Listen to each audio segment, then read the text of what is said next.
Well, well, well. What do we have here? Well, let's see what we got here.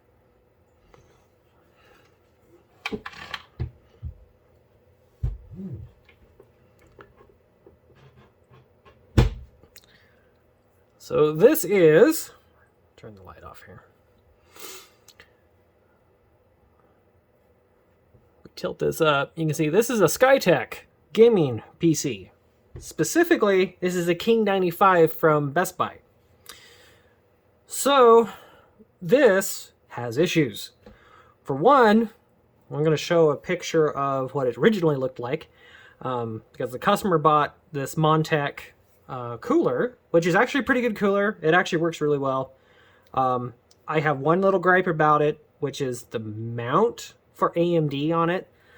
It uses the stock clips to mount it, and yeah, that has its own issues. If you buy it for a pre-built machine, if you do this and you're building the machine yourself, it's fine.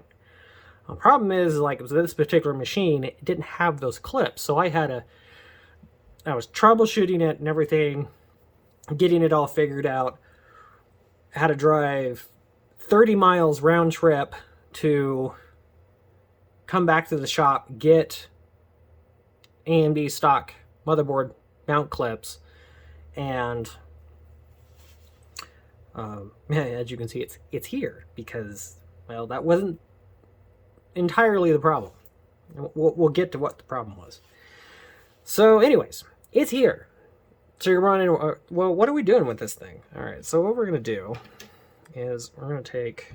I do like this case. It's super easy to work on. Everything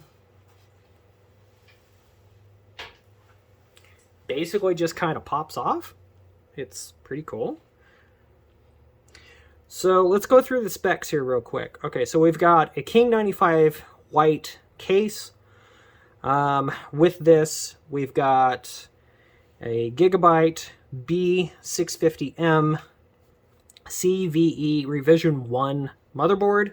We've got a 1 terabyte Kingston PCI Express 4 NVMe drive.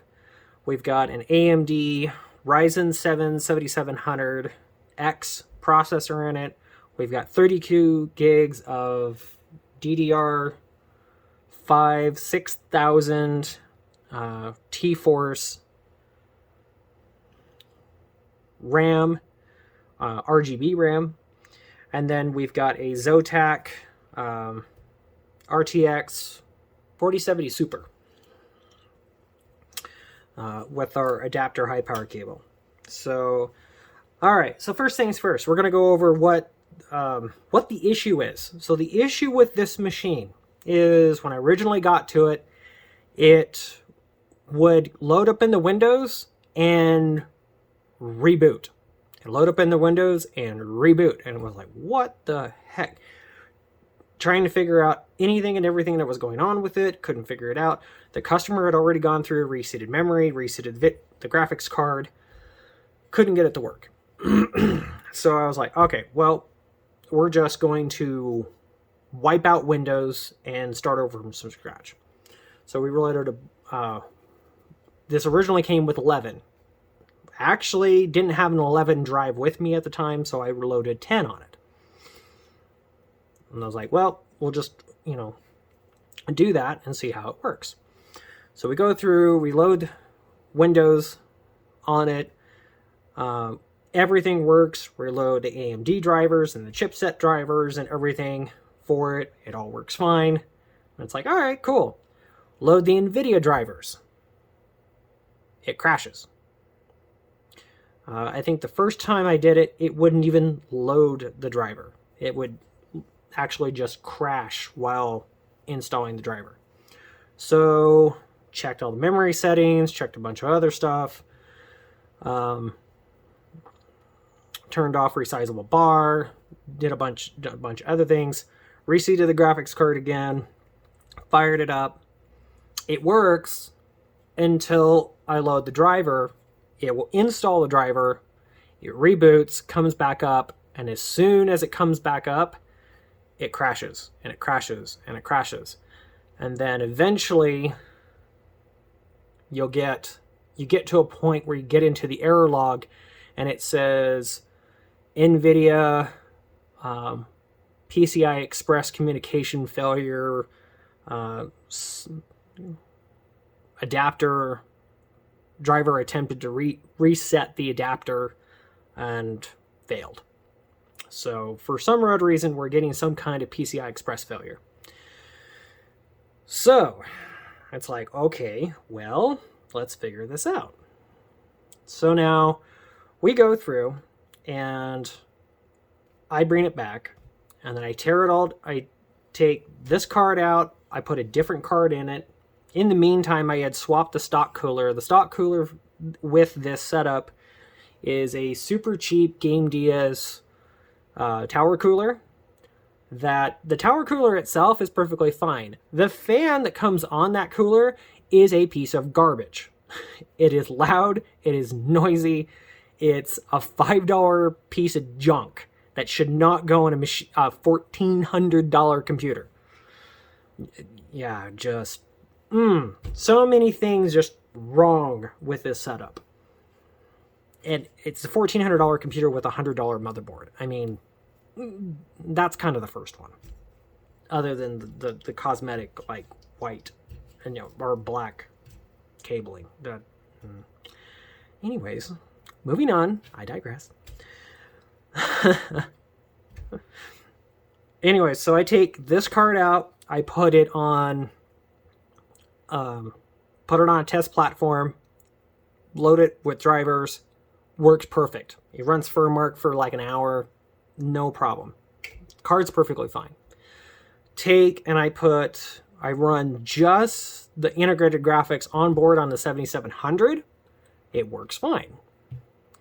I'm like, okay, well, it tells me more than likely the chip's fine, the memory's fine. We ran mem test on the memory. Memory passed with 0 issues on XP1 or Expo 1. Originally it came on XMP, which I don't think it necessarily makes a lot of difference.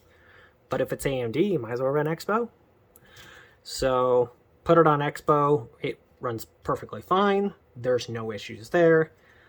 Put a different graphics card in it. I put this one.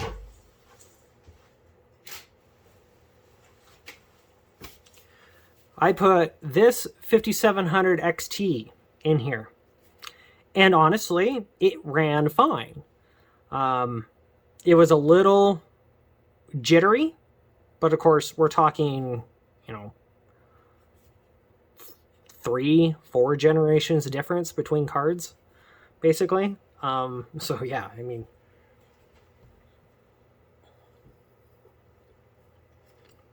what are you gonna do, right? So yeah, so I put this card in here, load drivers, and it's fine. It's a little hitchy. It's got some stuttering issues, but other than that, it was fine. I was like, okay, well, I mean, it works. It's not crashing. So I'm thinking it's a driver issue. So I tried loading studio drivers. And the studio drivers worked for a little bit for NVIDIA. And I did get it to run the Zotac card once on firmmark for about 10 minutes. And I'm like, okay, cool. So I'm going to go ahead and shut it down, reboot it, come back in. And at this point, it had already shut off resizable bar, so we still weren't running resizable bar yet. Come back in, does the same thing. It goes back into this whole boot loop scenario. So I'm just like, okay, we're done. It's obviously got to be the motherboard. So the working theory with this, long story short, not so much, is that this, in shipping, this card wasn't supported quite enough, and it has damaged the PCI Express slot on it. Now, granted, this machine's still covered under warranty. However, the customer doesn't want to send it in under warranty because they don't want to be without it. They'd rather just pay me to fix it. So, here's what we're going to do.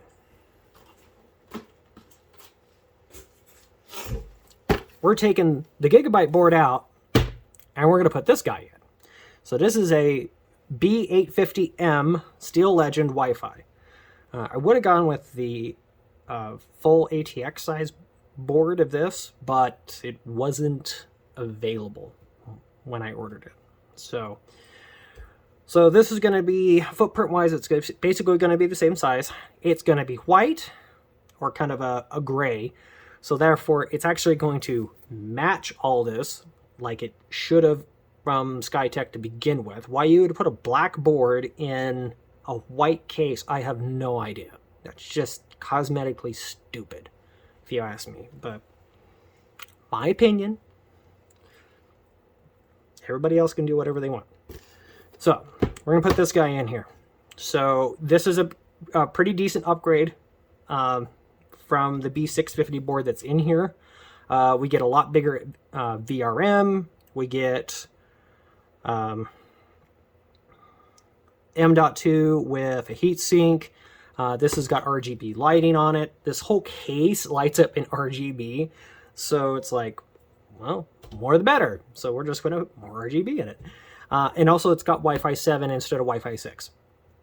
So, yep, it's got some pretty cool options on here. So, okay, so what we're going to do is we're going to go ahead and we're going to take this guy apart, and we're going to put this guy in, and hopefully this solves all of our problems. And then we're going to change this adapter cable. I've got a white one on the way, but at time of filming it won't be here until tomorrow. So, but we're going to get this done now because I want to get it done. Well, I got time. So, all right, let's get it torn down. All right, so first things first, we're going to disconnect our adapter cable here. Now this has reverse flow fans in it, which is kind of cool. Oh, the other weird caveat to this machine. So the 140s, this 120 are ARGB fans. These three fans, well, okay, and the Montech fans that came with the cooler are RGB, as is the block. However, these three fans down here are not RGB fans. Seriously, SkyTech? WTF? Why wouldn't you put RGB fans in on everything if you're gonna have to do...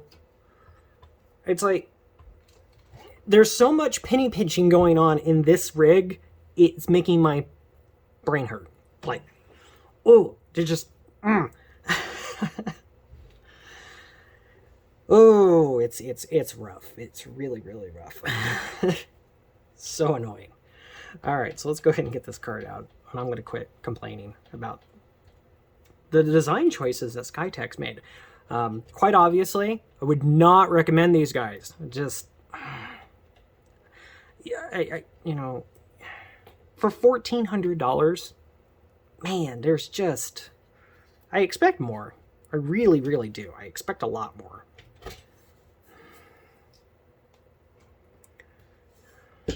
All right, so there's our card. And then this has got one of those little quick release M.2 slots, which is kind of cool. I do like this. I mean, this is kind of cool. It's like a little pop pin. All you do is snap this guy in and out. That's kind of neat. All right, so then we're going to take our memory out here.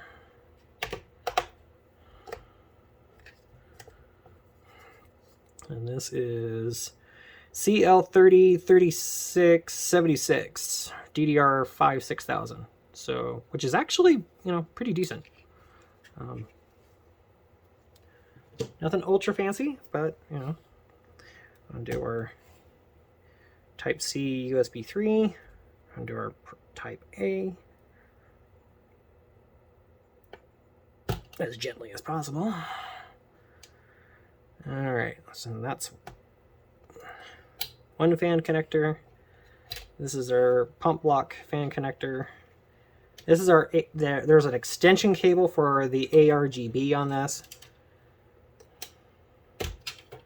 And you can see Yes, Steve at Gamers Next should be highly cranky. There's hot glue like all over this for the ARGB.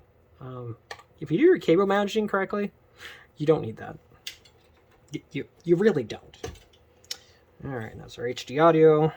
That's our front panel, which is cool because it's actually in like a standard USB kind of plug. And then this is another fan. I think this is the bottom fans, actually. So, and then this is the fan for our pump block. Okay, and then I think, yeah. So, I mean, kind of one nice thing about this is you can just unscrew this by hand.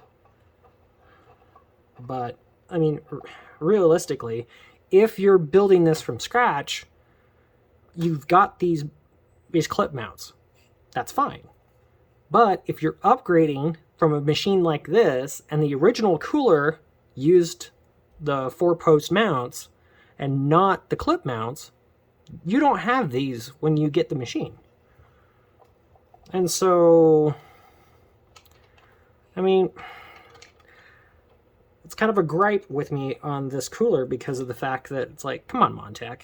It's like you had to make all this stuff for the Intel. I mean, this comes with 3 different Intel backplates.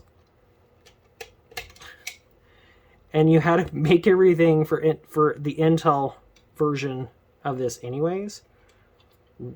Why not just make another one for AMD? I don't understand why. Don't understand a penny pinching. I really don't. I'm pretty sure that stamped metal plate doesn't cost that much more. I'm pretty sure it doesn't. Oh, that's the ARGB here. Okay, so we're gonna do this guy. There. All right, so we're gonna tip. Oops. Oh, and that's the other thing. If you unscrew these too far, they fall out.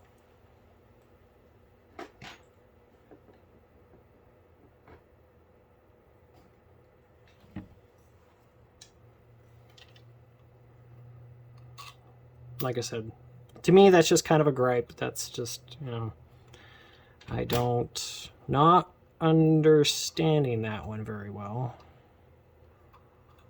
Why you'd go to all this extra effort for 3 different Intel sockets and then not just do another plate for that instead of doing this horseshoe plate. Because whether it's 1151 or 1700 or 1800 Intel socket, it's this, but with 4-post mounting. This, they went this way. I mean, it works, but I don't get it.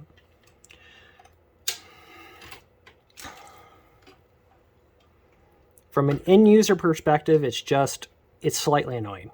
I guess that's what I'm getting at. All right, so then we're gonna take this guy.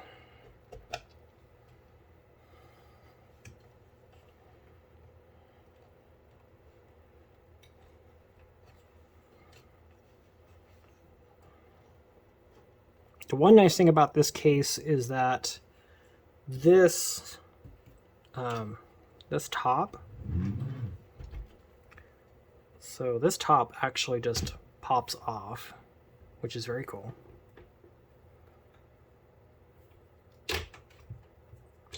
Like so. And then if we tilt this up, the cooler is actually in a recessed fan tray. So when you actually go and mount your cooler to this is actually really cool because you can actually take this fan tray out, mount this all in, and then just drop it in and you're done. Yeah, I mean, as far as creature comforts and ease of installation and everything, this this case has got a lot going for it. You know, this is actually really good.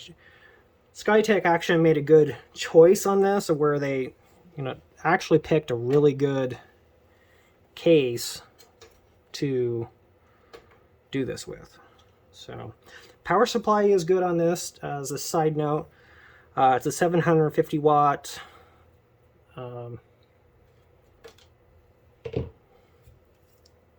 gold, 80 plus gold rated power supply. So power supply is perfectly fine. There's no issues there. That's a 4070 Super, so I mean we're talking not going to pull a ton of power.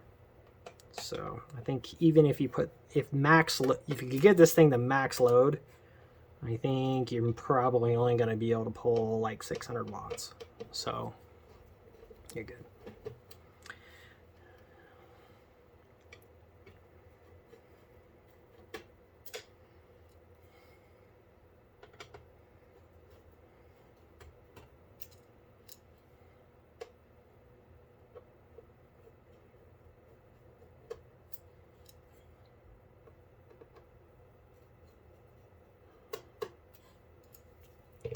Alright, so then we're going to go ahead and leave our chip in there for now, because there's no real reason to take it out at the moment. And we're going to slide, oops, still got our antennas on here.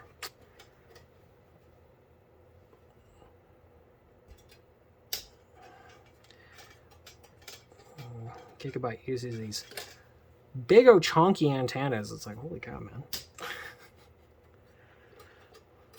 It's like, I would rather have a shark fin or just the little tiny antennas, not these big o.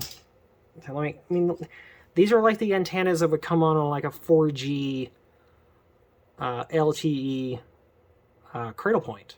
I mean, that's exactly what those are. So, okay, here we go. All right, so we're gonna give a little inspect here and see if we can see anything. By the naked eye, I can't really see anything here. It doesn't look like the socket or not, the slot is bad, from what I can tell, just looking at it. So the only thing I can figure is that there is some kind of signal tracing issue with the board itself. So I'm guessing it's some kind of just manufacturer defect.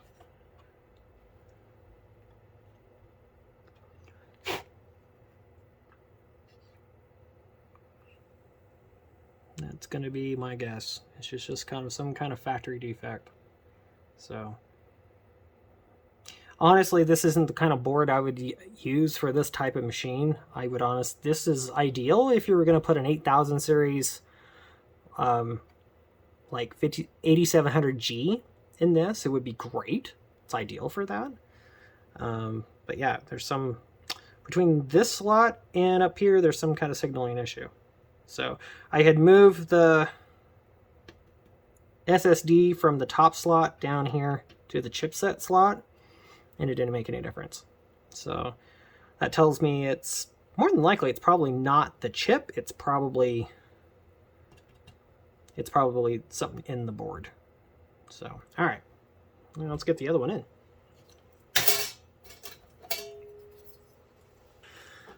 Okay, so then you can see I got goop on my finger. Out of curiosity, I went ahead and I inspected the socket, and I don't see any bent pins in the socket. So, all right, let's see what we got here.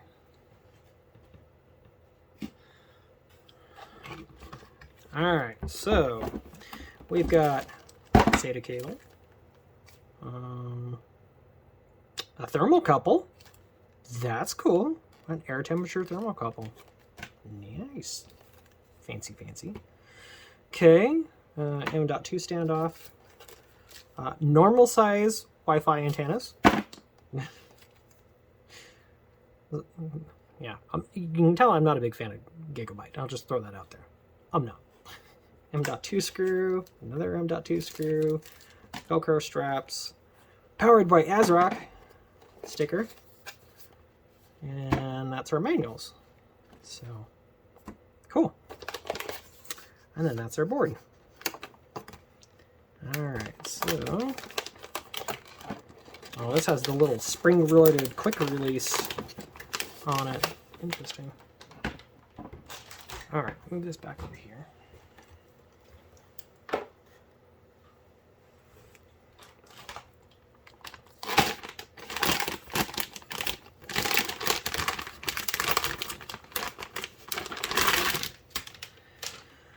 Okay, so we've got M.2 slot down here. We've got a blazing M.2 slot up here. So this is a Gen 5 M.2 slot. This is our socket.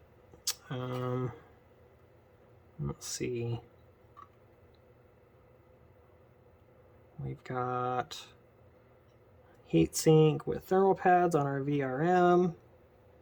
Looks like we've got several more power stages on this one than we do on the other board. So that's a bonus. So otherwise, oh, that's interesting. Okay. I'll show you what I'm talking about here in a second. Looks like our mount holes and everything all line up the same, so that's cool. All right. So DisplayPort, HDMI, BIOS flashback, USB 4 on this, with Type-C, that's USB 2, that's our BIOS flashback port. Lightning Gaming, so these are USB 3 ports. They're supposed to be low latency keyboard and mouse ports. So, and 2.5 gig.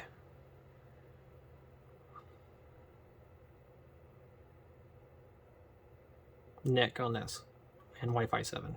So, this is a significant upgrade. So we're going to take this guy off. Ta-da! Alright. And we're going to slide this guy on here like so.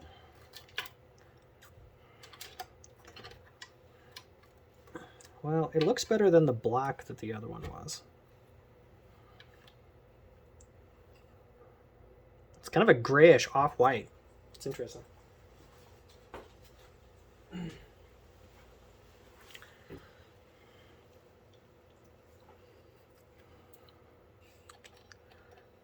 Okay.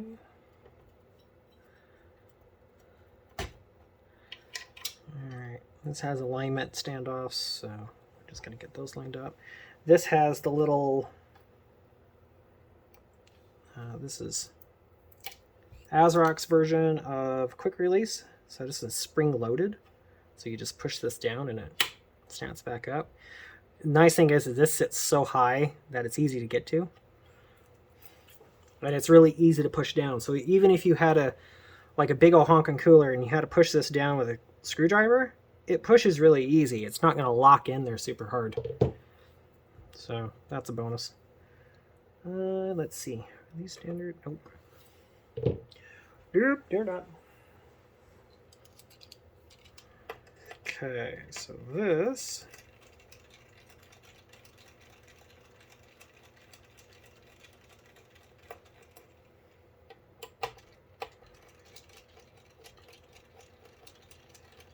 is, yep.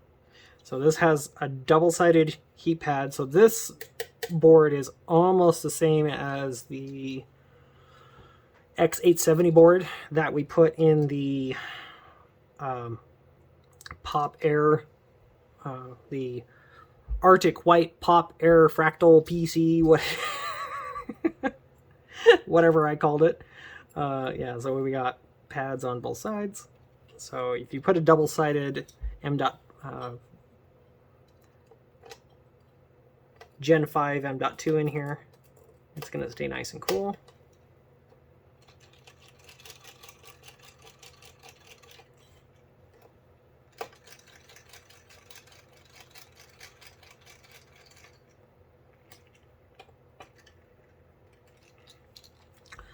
Let's see, and then we have a rear fan header right here. We've got 2 more fan headers down here. Ooh, this is cool. We've got dual ARGB headers and a third ARGB header. So we got 3 ARGB headers on this one versus the other board we only had 1. So the nice thing about that is one will be able to light our cooler, our rear fan, our case, and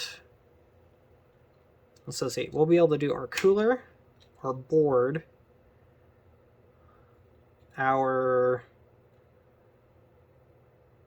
so we'll be able to do our stock fans, our stock SkyTech fans separately from our case lighting, from our cooler lighting, from our board lighting, and from our, so way more RGB control on this than on the other one. That's a bonus. I like that. Okay, so we're gonna need, we need an extra split on there. All right, let's get this screwed in. All right, and then to be able to get to this one, we're gonna have to take this guy off.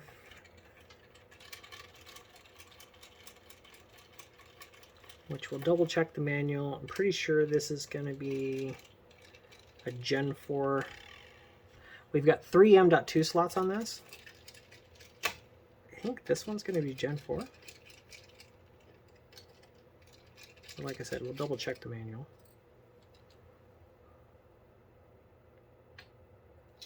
Okay,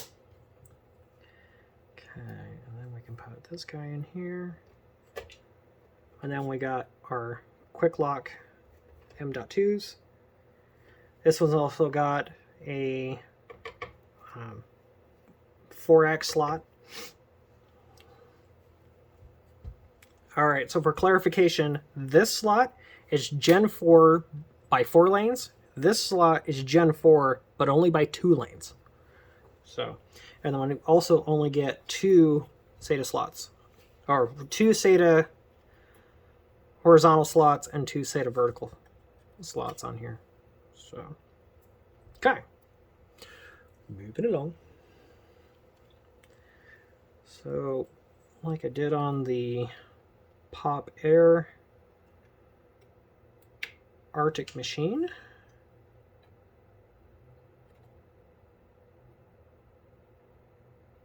we're going to put our drive on our Gen 4. I'm going to leave our Gen 5 free for later on down the road. Make sure we take, whoops, don't drop the screws. Okay. Make sure we take our peel off.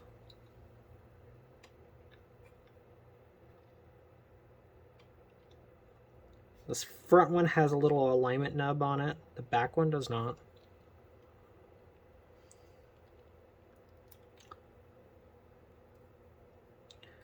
The front and rear screws are identical, so you don't have to worry about mixing them up.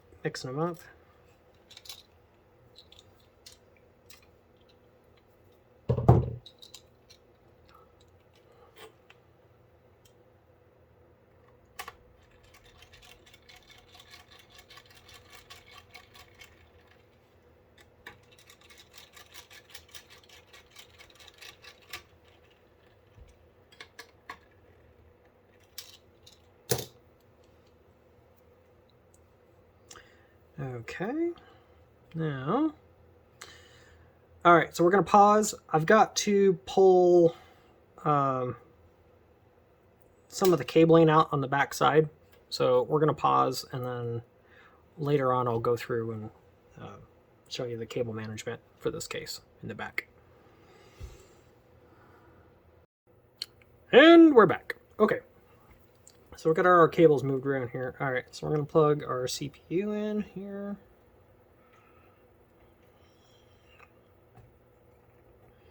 A little bit of a tight squeeze with the AIO already mounted in here.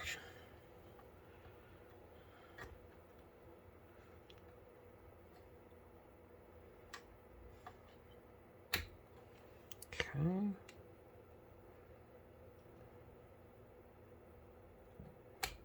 All right, there we go. There's that.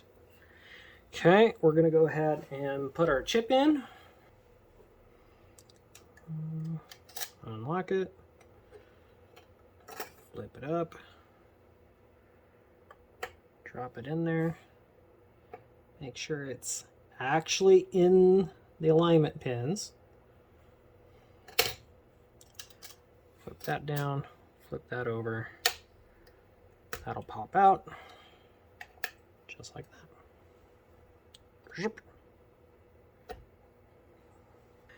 Okay, so we're going to take some MX4 here. Which is probably really close to what comes on it on the Montech cooler stock anyways. So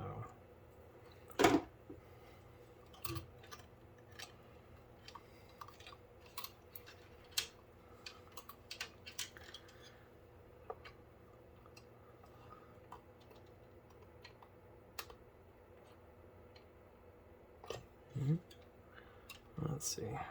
I'll loosen this up here.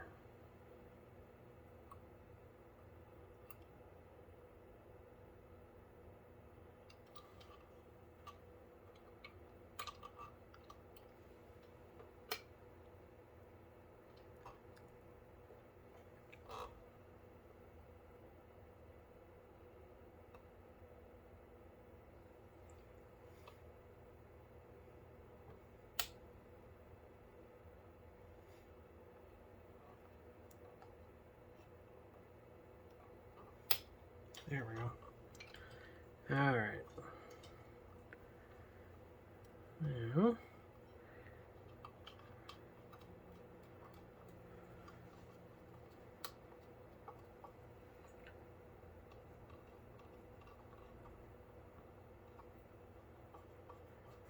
I'm just running this down finger tight.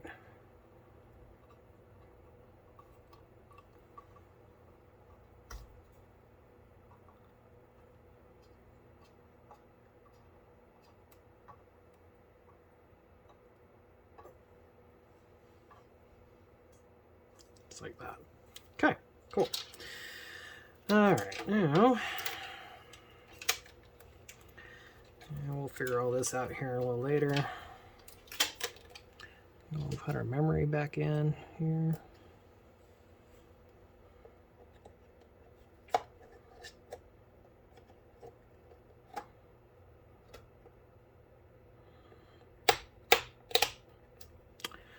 All right, just like that. All right, get our ATX extension in here, like so.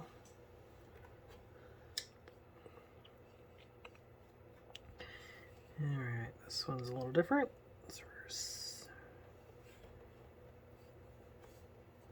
Type C is right there next to our power connector. Our USB is right here above. Just say to ports 4 and 5. All right, and then we'll take, we'll run this guy up here because it'll be cleaner that way.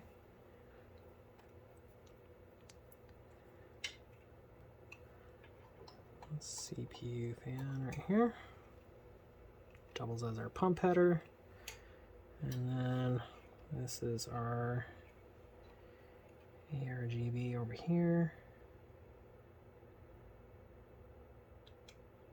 Just like that. All right, and then there's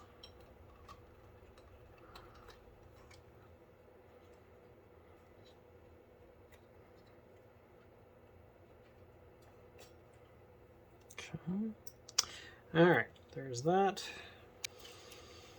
All right, so then we got front panel, and then we've got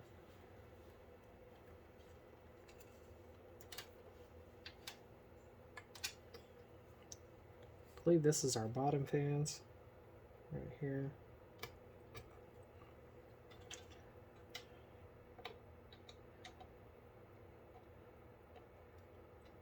Front panel audio. Oh, it's upside down. That's fine. There we go. Just like that. And I took this quadrupus looking thing out because with this we've got 3 ARGB headers, and so we shouldn't need it. Alright, video card.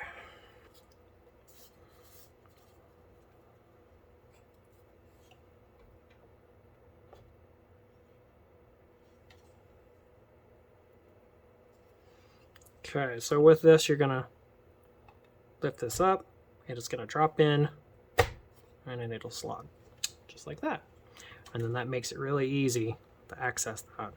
And it's super soft because it's taller, so it's got more leverage to it. You're not having to push down as hard like you are on the old style locks.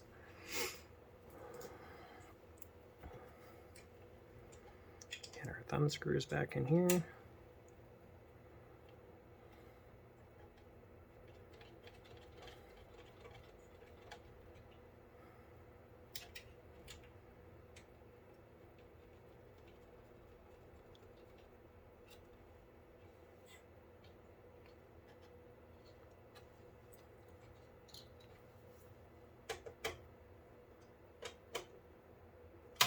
Okay. Alright, plug our adapter back in. Just like so. And this is temporary because I got a white one of these coming in. And then this kind of will just kind of loop up in here like so. Okay, cool. All right, time to fire it up and see what it does. Okay, you can see our chipset's lit up.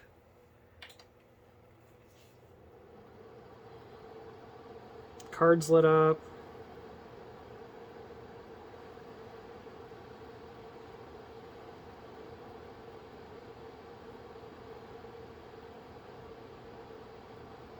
Still got to do a whole bunch of other stuff right here. Oops.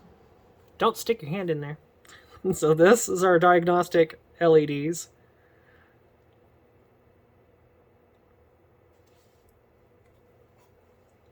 Don't put your hand in the fan.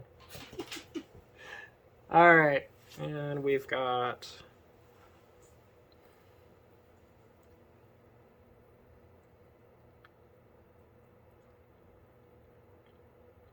Windows. Cool. All right, let's test it. See what we got. Well, it's done. And as you can see, RGB all works.